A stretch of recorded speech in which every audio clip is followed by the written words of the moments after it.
우리 다시 이제 빌립보서로 돌아왔습니다. 우리 지난주는 우리가 그 예배에 대해서 우리가 꾹 이제 제사에 대해서 살펴봤고요. 그 전주에 우리가 빌립보서 할 때 복음에 합당하게 살아라라는 말씀을 가지고 우리가 봤어요. 그래서 복음에 합당한 삶이 밖으로의 자세가 하나 있고 안으로의 교회 바깥을 대해서는 어떻게 해야 되고 안으로는 어떻게 해야 된다는 말씀이 있었습니다.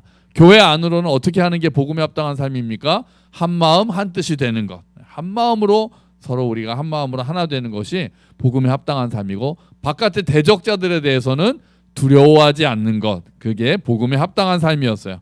그러니까 한 마음으로 담대하게 복음을 위하여 사는 삶.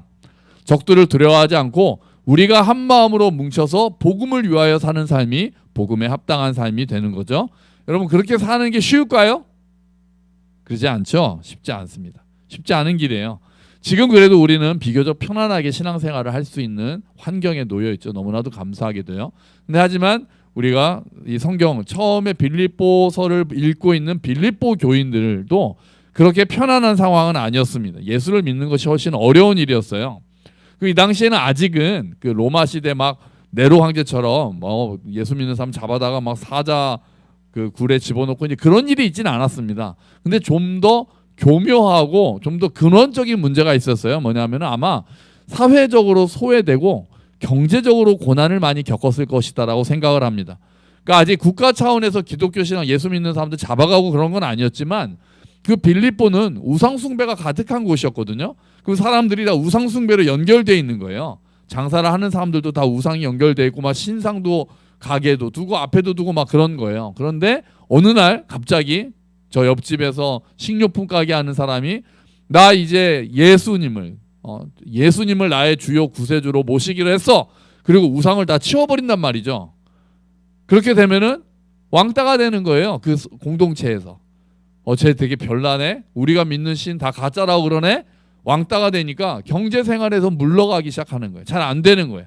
경제적으로 뭐 막 장사 거래하던 사람들이 거래를 끊어버린다거나 이런 일들이 일어나는 거예요. 지금 우리 허성 교사님 오셔서 이슬람 사람들 얘기하시면서 그런 일이 있다고 하잖아요. 심지어는 공동체에서 추방당하기도 합니다. 아주 심하게는 어떻게 됩니까? 그 가족들이 죽이기도 합니다. 우리가 다 이슬람 신을 믿는데 알라 신을 믿어야 되는데 그 안에서 누가 개종을 한다 그러면은 너는 우리 가문의 수치다. 그래서 명예살인이라는 것이 아직도 있을 정도로 그렇게 예수를 믿는 일들이 쉽지 않은 사람들이 있는 거죠. 자, 그래서 지금 이 빌립보 교회는 그렇게 막 죽이는 것까지는 아니었겠지만 그래도 그 안에서 막 공동체에서 따돌림을 당해서 경제적인 활동이 잘 안 되거나 그런 일들이 있었다는 거예요. 바울과 실라가 빌립보 감옥에 갇힙니다. 빌립보 감옥에 갇히게 된 계기가 뭡니까? 점치는 여종이 있어서 하도 따라다니니까 예수 이름으로 명하노니 나가라니까 귀신이 나갔거든요. 귀신이 나가면 좋아해야 되는데 그 여종의 주인들이 싫어합니다. 왜요? 그 사람이 점을 치면서 돈을 벌어다 줬거든요. 무당이었단 말이에요. 근데 귀신이 나가니까 이제 점을 못 치죠. 그러니까 이 주인들이 경제적인 손해를 보게 된 거예요. 이 사람의 영혼에 관심이 있고 건강에 관심이 있는 게 아니라 그 여종이 벌어다주는 경제적인 이익에만 관심이 있다가 그게 끝나고 나니까 바울과 실라를 고소하는 거예요. 그래서 감옥에 갇혔다가 이제 막 간수가 예수 믿게 되고 그런 일들이 일어나는 거거든요. 그러니까 빌립보 교인들도 당시에 경제적인 가난을 경험하고 있었다라고 보고 있는 거예요. 그런데 바울은 그 고난도 은혜다라고 선언합니다. 고난이 은혜다. 와, 29절 우리 한번 다시 볼까요? 29절이요. 같이 읽어보죠. 그리스도를 위하여 너희에게 은혜를 주신 것은 다만 그를 믿을 뿐 아니라 너한 그를 위하여 고난도 받게 하려 하심이라. 아멘. 하나님께서 우리에게 은혜를 주신 것은 예수님을 믿을 뿐 아니라 예수님을 위해서 고난도 받게 하려고 은혜를 주셨다는 거예요. 우리가 은혜로 믿음을 가지게 됐다는 건 다 인정하잖아요. 내가 예수를 믿는 것도 은혜야. 내가 잘나서 예수 믿는 게 아니라 믿어지는 게 은혜야. 이것도 하나님의 은혜라 다 고백을 하는데 내가 고난을 받는데 이 고난도 하나님의 은혜야라고 말할 수 있는 사람이 있을까요? 어렵죠. 고난을 이길 힘은 은혜죠. 근데 고난 자체가 은혜라고 생각하기는 어렵잖아요. 그런데 바울은 그 얘기를 하는 거예요. 너네 지금 고난받고 있지? 그것도 하나님의 은혜야. 이렇게 얘기하는 거예요. 너희가 받고 있는 고난 자체가 은혜라는 거예요. 이게 웬 말입니까? 왜 고난이 은혜예요? 고난을 이기는 게 은혜지 고난은 은혜가 아니잖아요. 그런데 성경은 고난도 은혜라고 이야기를 하는 거예요. 지금이랑은 좀 상황이 다릅니다. 그 당시는 예수를 믿는다는 것은 당연히 고난을 전제로 하는 거였어요.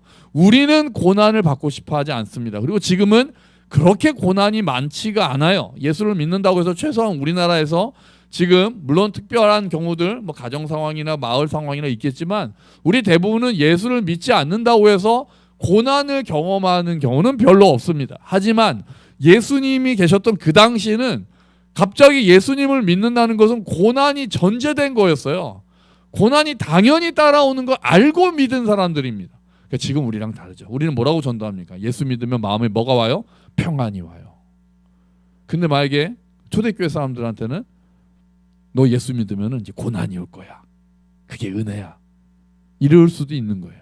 물론 그 고난을 넘어서는 평안이 있죠. 하지만 너 예수를 믿으면 고난을 각오하고 믿어야 돼. 그래도 믿을래? 그래도 나는 예수님이 주님인 것 같아. 난 믿을래. 나도 너희 공동체에 들어갈게. 그렇게 전도가 이루어졌는데도 그렇게 폭발적으로 성장한 거예요. 우리의 상황과는 얼마나 다릅니까? 우리는 어떻게든 교회 오면 네가 유익이라는 얘기를 해주려고 애쓰잖아요. 마음에 평안이 있고 가정의 문제가 해결될 수 있고 막 그런 얘기들을 하잖아요.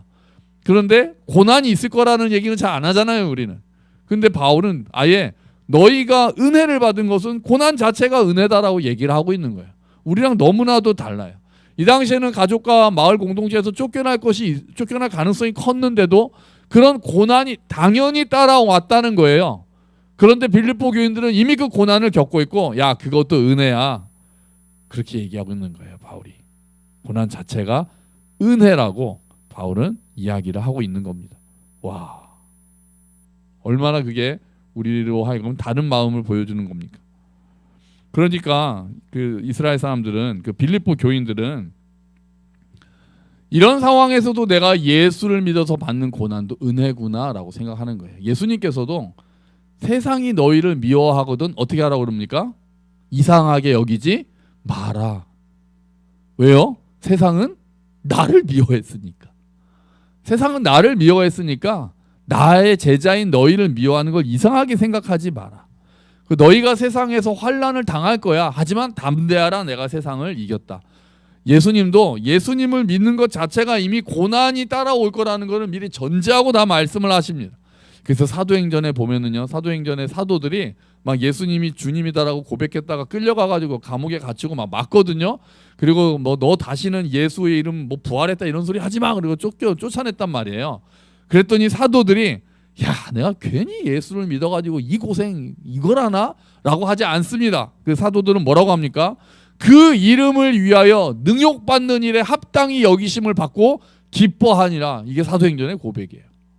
내가 예수 때문에 고난받아서 좋다는 거예요. 예수님 때문에 능욕받는, 야 나도 예수님 때문에 이제 고난받는, 야 내가 이제 진짜 예수 믿는 사람이 됐구나. 이래서 기뻐했다는 거예요. 우리랑 너무 생각 자체가 다릅니다. 오히려 예수를 위하여 고난을 받는 것이 명예처럼 됐다는 거예요. 명예처럼. 고난에 대한 생각이 얼마나 다릅니까? 왜 고난이 은혜일까요? 왜냐하면 고난을 통해서 우리가 예수 그리스도를 더욱 닮아갈 수 있기 때문입니다. 고난을 통해서 그리스도와 더욱 가까워질 수 있기 때문입니다. 고난을 통해서 하나님의 은혜를 몸으로 경험할 수 있게 되기 때문입니다. 고난을 통해서 우리의 연약함을 더욱 알게 될 수 있기 때문입니다. 고난을 통해서 하나님을 더욱 의지하는 법을 배우고 하나님을 깊이 경험할 수 있기 때문이에요. 아픈 만큼 성숙한다는 것은 신앙에서도 적용되는 것 같아요. 루마니아가 원래 공산주의권에 있다가 나중에 해방이 됐거든요. 근데 그때 예수를 믿다가 루마니아에서 추방된 그 목사님이 한 분 계세요. 조셉 톤이라는 목사님입니다. 이분이 추방됐어요. 미국으로 추방돼서 거기서 신학교 교수를 하는데 이제 루마니아에서 공산 정권이 물러갑니다. 그러니까 이제 그 미국 기자들이 그 목사님한테 인터뷰하러 왔어요. 어이 목사님, 이제 루마니아에서 공산주의가 물러가면 이제 교회 예배 드리는 것도 자유롭게 되고 그 소식 들으셨죠? 들으셨습니다. 자, 그 소감이 어떠십니까? 그랬더니 이제 드디어 우리가 자유롭게 예배를 드릴 수 있을 것 같으니까 기쁩니다. 예를 들면 우리나라 이제 북한에서 탈북하신 분이 목사님이 되셨는데 이제 북한 김정은 정권이 무너지고 이제 예배 드릴 수 있다는데 어떠세요? 그러면 이제 하나님 감사합니다. 이럴 것 같잖아요. 근데 이분이 그러지 않습니다. 뭐라고 대답하냐면 두렵습니다. 이렇게 대답을 해요. 그 기자들이 이상합니다. 아니 왜 뭐가 두려우세요? 그랬더니 뭐라 그러냐면은 루마니아에는 지금 예수님을 위해 고난받는 것을 은혜로 여기는 성도들이 많습니다. 그들은 복음을 위해서 고난을 받고 핍박을 받지만 더욱 기뻐하면서 하나님을 더 바라보고 하나님을 섬깁니다. 그런데 만약에 동구권이 개방되고 신앙의 자유가 보장되면 사람들이 주님을 위해 고난받는 것을 더 이상 은혜로 생각하지 않을까 봐 두렵습니다. 이렇게 얘기했다는 거예요.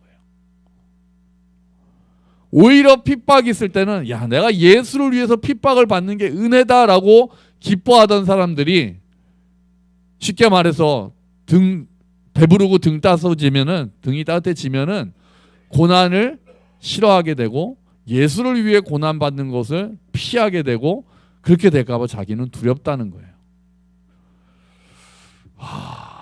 여러분 혹시 우리들은 지금 어떤 상황이 있습니까? 예수를 위하여 고난을 받는 것에 대해서 우리가 어떤 생각을 하고 있나요? 우리도 혹시 너무 편안해져 있는 것은 아닌가요? 이 땅에서 편안한 삶을 누리기 위해서 신앙생활을 하고 있는 것은 아닌지 우리가 돌아볼 필요가 있는 것 같습니다. 이 말씀 앞에서 우리나라에서도 초기에는 진짜 목숨을 걸고 믿음을 지킨 사람들이 있었습니다. 제사 안 지낸다라는 이유로 가정에서 쫓겨나고 가문에서 쫓겨나고 나중에는 심지어 목숨을 잃은 사람들이 있었습니다. 여러 가지 핍박을 당했어요. 부모도 모시지 않는 그렇다고 하면서 엄청 핍박을 당하면서도 나는 그래도 예수를 믿겠어. 그렇게 하다가 죽어간 사람들이 있습니다. 오히려 하나님을 더 의지하면서 믿음을 지켰어요. 강한 그리스도인들이 될 수 있었습니다. 그런데 믿음 때문에 받는 핍박이 거의 사라진 지금 역설적으로 그래서 우리가 나약한 그리스도인들이 된 건 아닐까요? 혹시 그러지 않을까요? 고난은 이제 더 이상 우리가 은혜라고 생각하지 않고 맨날 징징대는 어린아이 같은 신앙을 가지게 된 건 아닐까요? 아니 혹시 어쩌면 고난을 당할 만큼 거룩한 삶을 살지도 않고 고난 당할 것 같으면 다 타협하기 때문에 아예 고난 당할 일이 없어진 그런 믿음을 갖고 있지는 않을까요? 저 자신도 두렵습니다. 나는 고난이 왔을 때, 예수 때문에 받는 고난이 왔을 때 그것도 은혜라고 고백할 수 있을까? 두려운 마음이 들었습니다. 그리고 부끄러운 마음이 들었어요. 사실 예수님을 믿는다는 것은 세상 풍조를 거스르는 일입니다. 세상 풍조를 거스르는 일이에요. 그래서 그 자체가 사실은 고난입니다. 우리가 예수님을 바르게 믿는다면 조롱과 핍박을 받게 될 가능성이 높습니다. 손해를 봐야 되는 경우도 있어요. 예수 믿기 때문에 보는 손해가 있단 말이에요. 그냥 눈 딱 감고 그냥 남들이 하는 것처럼 세상이 하는 것처럼 하지 않고 나는 말씀을 따르는 사람들이니까 때로는 알면서도 속아주고 알면서도 당하고 내가 알지만 내가 끊고 손해보는 일들이 있는 거예요. 감정대로 내가 하고 싶은 대로 다 쏟아내지 않고 참아야 되는 경우도 있어요. 내가 예수를 믿는다는 이유 때문에. 세상에서 뒤처지는 것처럼 보일 때도 있어요. 남들 다 하는 거 안 하고 나는 하나님의 뜻대로 하기 때문에 내가 세상에서 우리 아이들이 세상에서 뒤처지는 것처럼 느껴질 때도 있어요. 하지만 예수님을 위해 받는 것은 그 고난은 하나님의 은혜라는 것을 우리가 오늘 기억해야 되겠습니다. 그게 오히려 그런 고난과 조롱이 있다는 건 오히려 우리가 제대로 걸어가고 있다는 증거가 될 수 있습니다. 뒤집어 말하면 그런 걱정 한 번 안 하고 그런 고민 안 하고 그런 얘기 한 번도 안 들었다면 정말 내가 예수의 길을 따라가고 있나를 우리가 스스로를 돌아보고 고민해야 될 지경입니다. 여러분 예수님을 따른다는 것 자체가 은혜임을, 그래서 예수님을 위해서 고난을 받는 것이 은혜임을 고백하는 믿음을 가지게 되기를 축원합니다. 하나님이 주시는 힘과 능력으로 그 고난을 넘어서는 거죠. 애매한 고난을 받는 게 아니라 우리가 잘못해서 얻는 고난이 아니라 예수님을 위해서 살기 때문에 받는 고난이 있다면 그 고난 자체가 은혜라고 우리가 고백할 수 있어야 되겠습니다. 바울이 30절에서 너희 안에도 그와 같은 싸움이 있다라고 이야기합니다. 빌립보 성도들한테 하는 얘기예요. 너희가 지금 나에게서 본받고 지금도 듣고 있는 바라 바울은 이미 그 싸움을 하고 있다는 거예요. 바울은 이미 예수를 위해서 고난받는 싸움을 하고 있다는 거예요. 너희에게도 같은 싸움이 있다라고 빌립보 성도들한테 얘기합니다. 빌립보 성도들도 너도 예수 믿지? 그러면 나랑 같은 싸움을 너희도 싸우는 거야 라고 이야기합니다. 바울이 어떤 고난을 당하고 있었습니까? 복음을 전하다가 감옥에 갇혔어요. 매도 많이 맞았습니다. 막 굶주리기도 하고 피곤하기도 했습니다. 그런데 바울이 그렇게 큰 고난을 받은 사람, 그 바울이 빌립보 성도들한테 너도 지금 같은 싸움을 하고 있어. 고난은 다를 수 있고 그 정도는 다를 수 있지만 예수 때문에 고난당하고 있다라는 이유만으로 같은 싸움이라고 이야기해 주는 겁니다.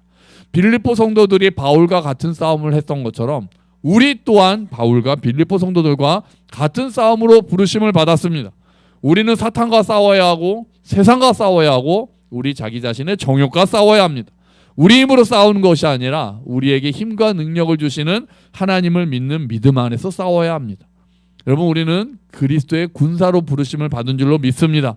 그런데 많은 사람들은 지금 우리 한국교회는 내가 그리스도의 군사라는 생각을 하기보다는 어떻게 하면 내가 교회 와서 위로받고 어떻게 해야 내가 더 평안하고 그렇게만 생각하는 경우가 많습니다. 교회는 때로는 병원이 돼야 되겠지만 때로는 훈련소가 돼야 되는 거잖아요. 이곳에 와서 힘을 얻고 다시 싸움하러 나가야 되는데 우리가 조금만 힘들어도 와서 그냥 위로받으려고만 하고 상처받았다고만 하고 내가 고난도 은혜라고 고백하면서 나가 싸우려는 담대함을 가지기보다는 항상 움츠러들기만 하고 있는 모습이 우리 한국교회가 가지고 있는 모습이 아닌가, 그런 어린아이와 같은 신앙을 너무 당연하게만 생각하고 있는 것은 아닌가 하는 두려움이, 부끄러움이 저 안에도 있습니다. 요즘에 군인들 핸드폰도 허락하잖아요. 요즘에 군인들 지금 제가 듣기로는 일과 시간에도 핸드폰을 준다는 거예요. 전에는 6시 끝나면 줬는데 이제는 아예 하루 종일 핸드폰을 들고 있다는 거예요. 그래서 그걸 보면서 그 얘기 듣고 제가 야, 전쟁 나면은 쟤네들한테 나라를 못 맡기겠구나. 내가 저희 형제들이 우리가 총 들고 나가야 더 싸우지 쟤네들 총이나 쏘겠나 그랬는데 어쩌면 하나님도 우리를 보시면서 쟤네들한테 나의 나라를 맡길 수가 없겠구나. 저래가지고 싸움이나 제대로 하겠나 이렇게 생각하시지는 않을까 그런 생각이 듭니다. 여러분, 우리에게도 바울과 같은 싸움이 있습니다. 그 싸움으로 부르심을 받았어요. 빌립보 성도들과 같은 싸움으로 부르심을 받았습니다. 군인으로 부르심을 받았으니까 군인답게 굳게 서서 복음을 위하여, 예수님을 위하여 복음을 전하고, 그리고 복음을 위하여 싸우고, 바울과 빌립보 성도들과 같은 싸움을 싸우고, 그러면서 받는 고난도 야, 이 고난도 은혜다라고 고백하는 좀 더 강한 믿음, 좀 더 굳건한 신앙 위에 굳게 서시기를 주의 이름으로 축원합니다. 아멘. 우리 같이 기도하죠. 주님, 우리가 같은 싸움을 하는 그 싸움으로 부르심을 받았습니다. 군인으로 부르심을 받았습니다. 주님, 우리가 연약하게 넘어져만 있지 않게 하시고 정말 내가 싸워야 할 싸움, 예수를 위하여 싸우는 싸움, 복음을 위하여 싸우는 싸움을 감당할 수 있는 힘을 주님 허락하여 주시옵소서. 우리 함께 기도하겠습니다.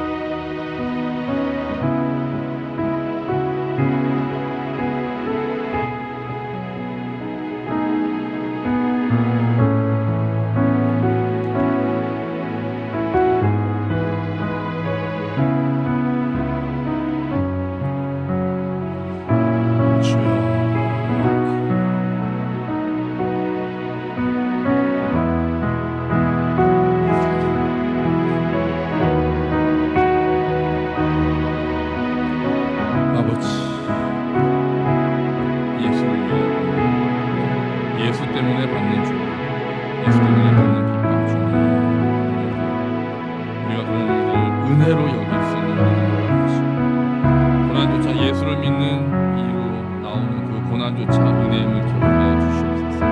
그리고 고난을 이길 수 있는 은혜 또한 허락하여 주시옵소서. 오 아버지, 우리가 연약한 신앙인으로만 어린아이와 같은 믿음으로 남아있는 것이 아니라 복음을 위하여 싸우고 예수를 위하여 싸우는 그런 신앙을 가질 수 있게 되기를 주여 주시옵소서. 주님 은혜를 베풀어 주시옵소서.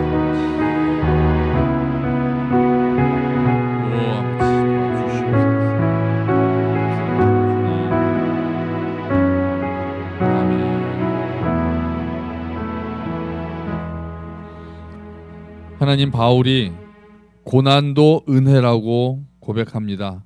예수님을 위하여 받는 고난도 하나님이 은혜로 주셨다라고 선언합니다. 주님, 우리 안에 부끄러움이 있습니다. 고난을 마냥 피하려고만 하고 고난 때문에 타협하려만 하는 것이 아니라 우리 또한 예수를 위하여 받는 조롱, 예수를 위하여 받는 핍박, 예수 때문에 손해보는 일들을 하나님이 주신 은혜로 여기는 강한 믿음을 허락하여 주시옵소서. 그리스도의 군사로 부르심을 받았으니 주님, 바울이 싸웠던 싸움, 빌립보 성도들이 싸웠던 싸움, 그것과 같은 싸움을 담대하게 감당하며 정말 우리에게 승리를 주시는 하나님의 승리를 맛보는 우리가 될 수 있도록 주님 도와주시옵소서. 우리는 연약하지만 주님의 능력을 의지하게 하시고, 그래서 승리하신 예수님을 따라 정말 우리가 싸우고 나서 승리를 경험하는 우리 모두가 될 수 있도록 주님 도와주시옵소서. 예수 그리스도의 이름으로 기도합니다. 아멘.